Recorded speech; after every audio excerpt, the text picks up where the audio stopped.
สบายดีเด้อพ่อแม่พี่น้องปองปายมือตู่ทุกคนมื้อนี้มาพบกับช่อง YouTube บ่าวสายคำเช่นเก่าเช่นเคยเลยพี่น้อง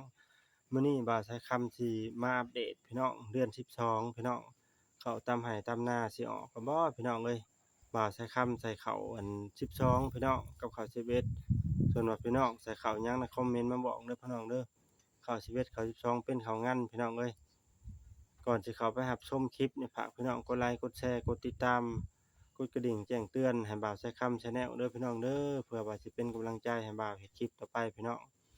อันนี้แหละพี่น้องเอ้ยเป็นอาชีพหลักของคนลาวเฮาพี่น้องคือการเฮ็ดนาปลูกข้าวพี่น้องเอ้ยส่วนหลายนะพี่น้องเฮ็ดนาปลูกข้าวเลี้ยงชีพบ่าวใช้คำสิพาพี่น้องปองปายหมดทุกคนไปย่างเลาะเบิ่งข้าวในไร่ในนาตามธรรมชาติในไร่ในนาเฮาพี่น้องไปพี่น้อง สวัสดีพี่น้องสบายดีบรรยากาศค่อยขำลงแรงเลยพี่น้องบ่าวสายคำมาอัดคลิปพี่น้องถ่ายให้เบิ่งพี่น้องเอ้ยบรรยากาศยามมันขำค่อยลงแรงพี่น้องนี่เป็นเขา12เลยพี่น้องเอ้ยเขา12มันสิกลายเดือน11พี่น้องเป็นเดือน11มีน้ำนะพี่น้องอันนี้พอเบิ่งอยู่พี่น้องนี่แต่มันเป็นหน้าหวานได้พี่น้องขันหน้าดำนี่มันสิได้งามกว่านี้พี่น้องมันสิได้ลายเขา มีแต่หญ้าพี่น้องเอ้ยได้กับบ่หลายดอกพี่นี่นะบ่าวนะหญ้าหลายพี่น้องเอ้ยโอ้ยงามพี่น้องเอ้ยเขานะขันหน้าดำนะหน้าบ่าวใส่คำชาแนลนะงามพี่น้องเอ้ยได้กับบ่หลายดอกพี่น้องแถวเทิงผู้แดงๆนะบ่ได้แม่นเขาได้พี่น้องหญ้าได้นะพี่น้องหน้าเฮาเป็นอาชีพหนึ่งพี่น้องเอ้ยที่เฮ็ดให้เฮ็ดหน้าปลูกข้าวเลี้ยงชีพพี่น้องเอ้ยมีเวียกเสริมก็เฮ็ดนำไปเพาะพี่น้อง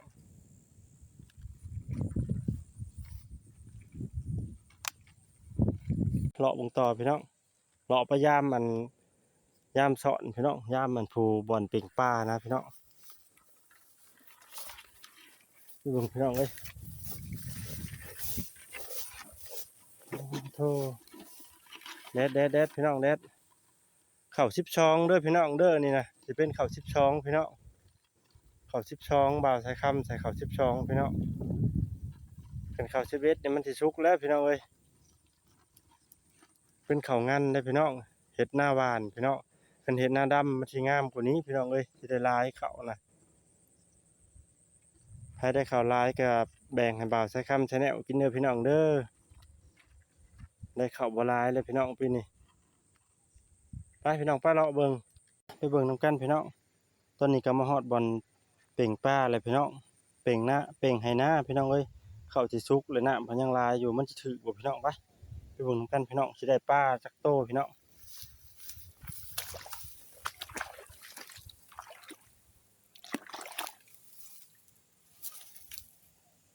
โอ้ยบ่มีจักโตพี่น้องเอ้ยบ่ได้มีปลาเด้พี่น้องเอ้ยบ่าวใส่คำชาแนลอุตสาห์เป่ง2ไห่3ไห่แล้วยังบ่ได้ปลาพี่น้องเอ้ยมันบ่มีพี่น้องเอ้ยมีแต่หญ้าพี่น้องหน้าหวานเบิ่งเอาพี่น้องผู้ใดสิเฮ็ดหน้าหวานน่ะพี่น้องเอ้ยต้องเฮ็ดละเอียดละออเด้อพี่น้องเอ้ยจังสิบ่มีหญ้าเฮ็ดได้มันก็ขึ้นคือเก่าหน้าหวานพี่น้องคอมเมนต์มาบอกเด้อพี่น้องเด้อเฮ็ดหน้าหวานไปได้หญ้าจังสิบ่มีพี่น้องเป็นต้นอนุรักษ์ไว้พี่น้องเอ้ยอันนี้สิเป็นสวนไม้ย่างเด้อพี่น้องเด้อป่าไม้ย่างพี่น้อง เมื่อก่อนนะครับมีแต่ต้นใหญ่ๆได้พี่น้องเลยบักนะพี่น้องบักเลื่อยเฮ็ดเฮือนแต่บ่าวสักคำยังน้อยพอจื้อได้อยู่ผลบักอันนี้เป็นลูกเป็นล้านมันพี่น้องเลยมีฮอด3อู่บักนะพี่น้องบักเลื่อยเฮ็ดเฮือนนะขายเนี่ยคันบ่บักนี่ประมาณนั้นเดี๋ยวนี้นี่สิราคาคือสิได้ราคาหลายพี่น้องเอ้ยบ่าวสักคำได้เห็นอยู่ประมาณ3อุ้มผู้ใหญ่บักนะลำบักใหญ่นึงพี่น้องต้นบักใหญ่มาย่างนะอันนี้เป็นลูกมันพี่น้องเอ้ยงามบ่พี่น้อง ป้าพี่น้องป้าไปเบิ่งต้นอันแม่มันอันนี้สิเป็นเนี่ยต้นใหญ่เด้อพี่น้องเด้ออันนี้นี่เป็นแม่ของชุมนั่นพี่น้องเอ้ยใหญ่เด้อพี่น้องแม่พี่น้องบ่าวจะคำยืนเฮียงพี่น้องเอ้ยประมาณ2อุ้มขับลงมาดิขี้แตกเลยพี่น้องเอ้ยบ่ได้ยังเป็นคนประมาณ4-5อันนี้สิเป็นต้นมะพร้าวพี่น้องอยู่กับโต๊ะคันพายพี่น้องบริเวณหน้าบ่าวสายคำชาแนลเลยพี่น้องเอ้ย น้ำพายพี่น้องอันนี้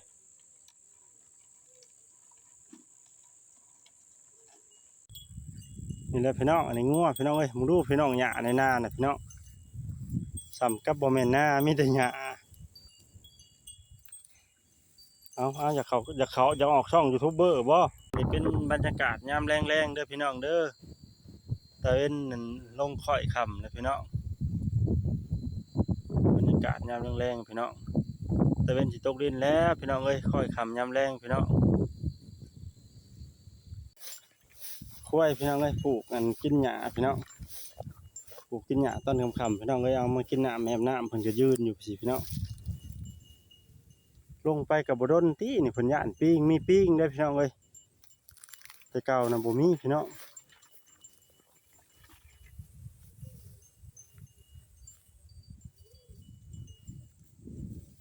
เอามากินน้ำตอนแรงพี่น้องเอ้ยเลยผูกไว้หิมมันอันนี้เลย